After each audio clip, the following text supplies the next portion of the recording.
Şimdi Sayın Hocamız tabii teknik terimlerden bahsetti ama bu cihaz hani Türkiye'de 3 tane olmasının, şu an dünyada da en üst düzey teknoloji donanımlı olan cihaz olmasının en önemli avantajı, kanser tedavisinde bizim hastalarımızın en büyük problemi olan komşu doku hasarlarını engelliyor. Evet. Öyle dar alanla, öyle küçük alanda çok ideal, böyle isabet oranı çok yüksek haritalandırmalar yapılıyor üst düzey. Ve bu sayede sadece tümör dokusu bu cihazın ne diyelim ki hücre yıkım faaliyetine maruz kalıyor. Komşu dokuları inanılmaz koruyor.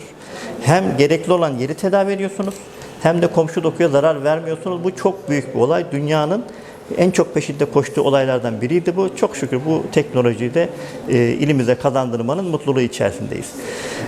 Tabii bir başarı tek başına gelmiyor. Bir başarı çok kolektif bir çalışmayla oluyor. Bu cihazın elimize kazandırılmasında başta Sayın Sağlık Bakanımız olmak üzere bakan yardımcılarımıza, genel müdürlerimize sonsuz teşekkürlerimizi, minnettarlığımızı sunuyoruz. Ve bu konuda şehir hastanesi çalışanlarına, kendi il müdürlüğündeki yönetim ekibime de şükranlarımı sunuyorum. Ancak hiçbir tedavi erken teşhisin ve korunmanın yerini tutmuyor. O yüzden Bursa'daki 14 tane şu an faaliyette bulunan sağlıklı hayat merkezlerimde, ketemlerimize hastalarımızı davet ediyorum. Herkesi, artık onlar hasta değil, danışan, hani kendi sağlıklarının sorumluluklarını almaya davet ediyorum insanımızı.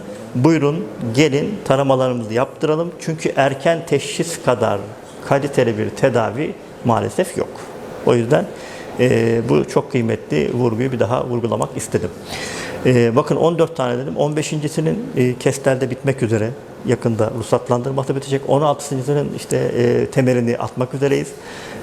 Bakanlığımızın gerçekten devletimizin insanı yaşat ki devlet yaşasın mottosunun, prensibinin en net tanımı bence bu sağlıklı hayat merkezleridir. Lütfen sağlıklı hayat merkezlerinden istifade edelim. Cihazımız tomoterapinin en gelişmiş ve en donanımlı versiyonu. ClearRT teknolojisi var cihazımızda. Bu tedavinin kısa sürmesini, tedavi öncesini ve tedavi sırasındaki alınan görüntülerin netliğini ve kısalığını bize gösterir ve bu da hastanın konforunu artırıyor. Cihazda yatma süresini azaltıyor. Motion Synchrony teknolojisi var cihazımızda.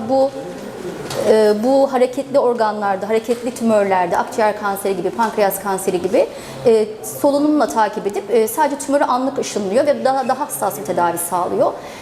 Diğer bir özelliği omurga gibi, baş boyun tümörleri gibi riskli organların çok olduğu, etrafında riskli organlar olan tümörlerde de daha hassas, homojen bir doz dağılımı sağlayıp daha etkin dozları daha az yan etkiyle vermemizi sağlıyor.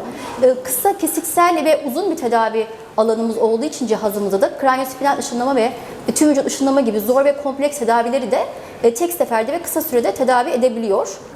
Tomoterapi alması için doktorumuzun bize tavsiye etti. Bu cihazın da Bursa'da hiçbir hastanede olmadığını ve şehir hastanesine yeni geldiğini duyunca biz de buradan faydalanmak istedik. Burada emeği geçen Sayın Başta Cumhurbaşkanımız olmak üzere Sağlık Bakanımıza ve doktorumuza, bütün çalışanlara, herkese sonsuz teşekkürlerimizi arz ederiz. Şehrimize bu hizmeti verdiklerinden dolayı.